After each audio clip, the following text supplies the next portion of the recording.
Assalamualaikum warahmatullahi wabarakatuh.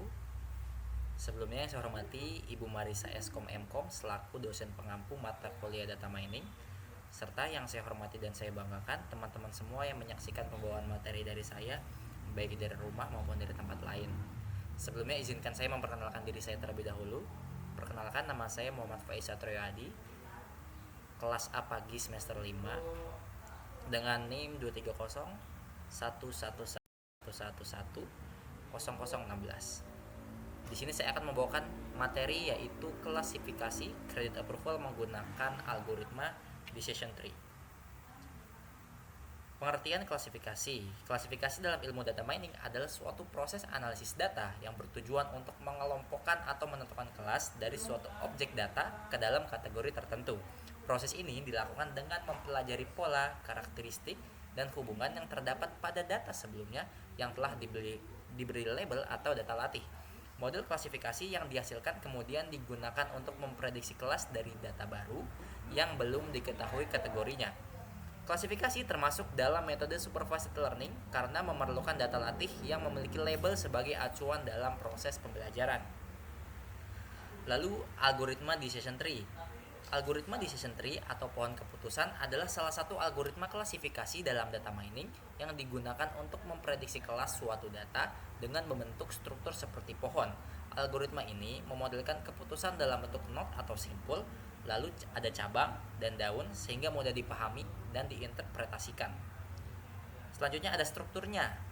Algoritma decision tree terdiri dari beberapa bagian utama. Yang pertama ada root node, yaitu atribut utama yang digunakan sebagai dasar pengambilan keputusan pertama.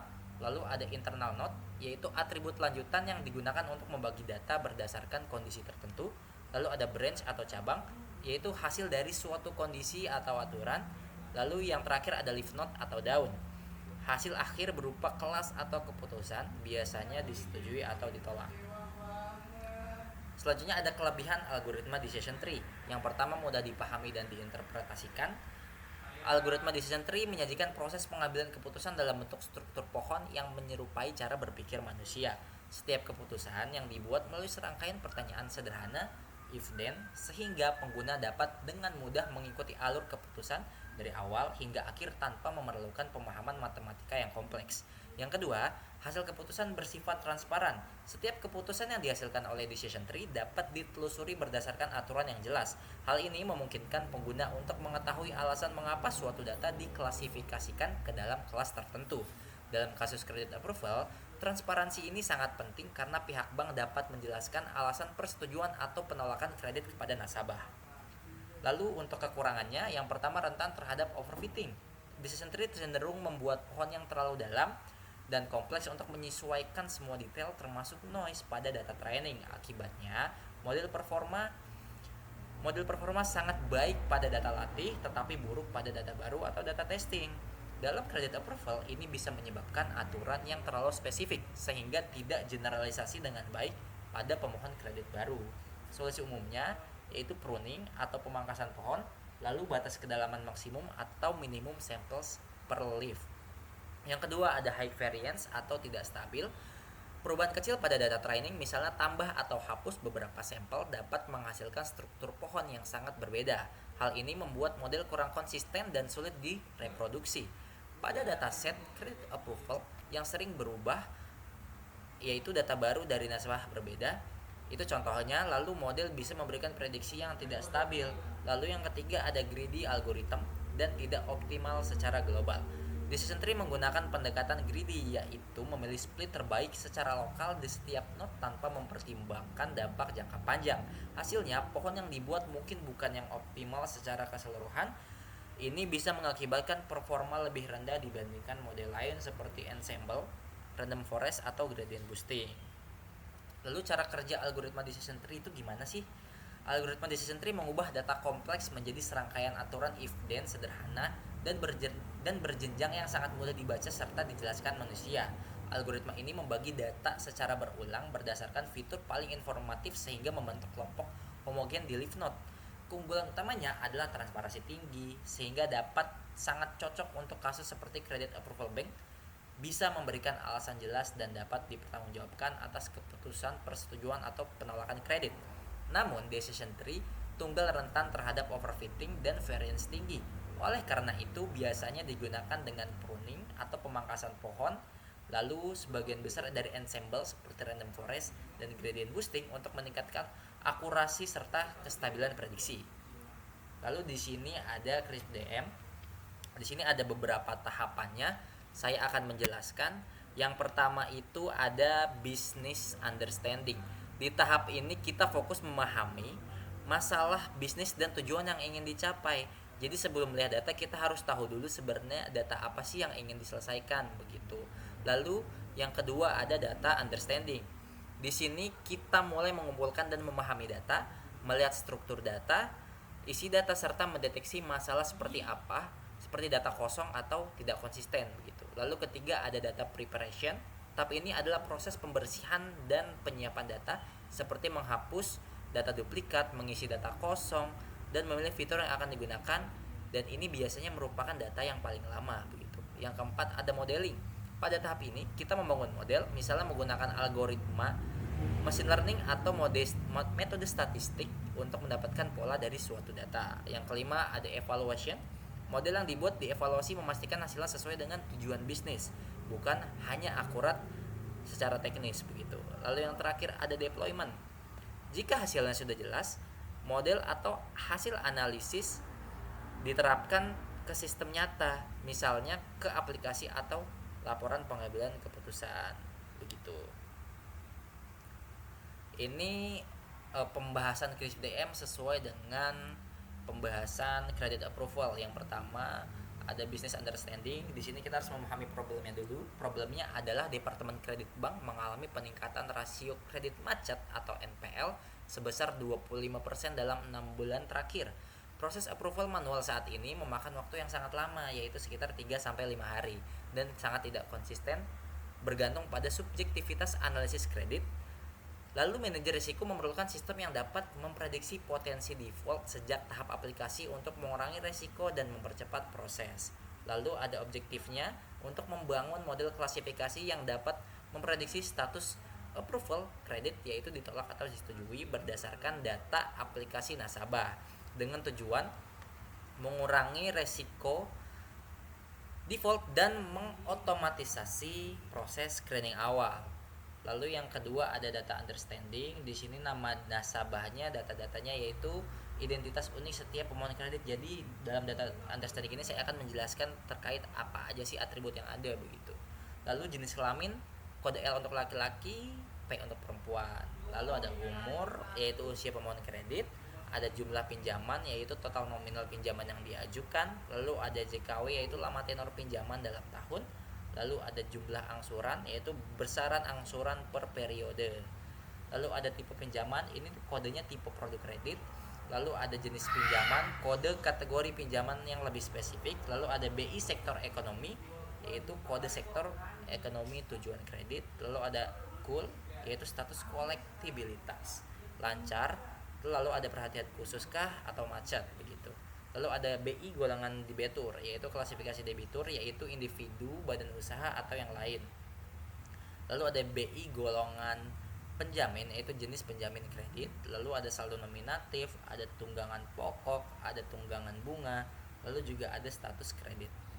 Ini yang memprediksi kondisi kreditnya lancar atau macet gitu. Di sini ada data preparation. Ini adalah data-datanya, ada nama nasabah, jenis kelamin seperti pada data understanding yang sudah saya jelaskan. Ini juga lanjutannya karena tadi tabelnya sangat panjang ke samping, jadi saya bagi dua ke sini. Nah, di sini kita masuk ke tahap modeling. Di sini dalam retrieve credit approval-nya saya mengimport data dalam local repository-nya ke dalam retrieve credit approval, yaitu lalu juga ada set role. Set role ini untuk mengeset atribut mana yang ingin kita latih. Lalu juga ada replace missing value, di mana ketika ada value-value yang missing atau terduplikat di sini bisa langsung terfix gitu. Lalu juga ada cross validation untuk membuat modelnya itu menjadi lebih stabil karena dia ada membagi data subset menjadi beberapa bagian begitu. Ini di dalam cross validation-nya kita menggunakan algoritma decision tree. lalu ada kita apply model, lalu melihat performance-nya. Nanti akan saya jelaskan. Nah, ini untuk evaluasi status kredit saya akan jelaskan di dalam Rapid Miner gitu.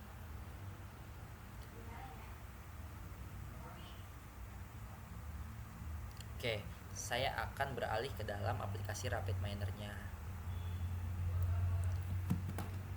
Di sini saya akan set role atributnya. Yang pertama saya coba akan cek itu untuk nama nasabah terlebih dahulu. Sebentar ya, kita akan cek tentang nama nasabah, kita apply, lalu coba kita running. Oke, di sini sudah terlihat dari performance-nya, tabel performance-nya, akurasi 0%, lalu micro average juga 0%. Ini karena banyak sekali data prediction dimana true-nya itu hanya sedikit, lebih banyak false-nya begitu. Ini confusion matrix-nya. Sebenarnya ini juga gambaran dari table for performance gitu. Ini saya akan beralih ke decision tree-nya begitu. Decision tree-nya memang sangat panjang sekali, bercabang seperti dengan struktur dari pohon decision tree-nya yang tadi. Ada cabang, ada daun, untuk meminimalisir adanya ketidakstabilan data pada saat dilatih begitu.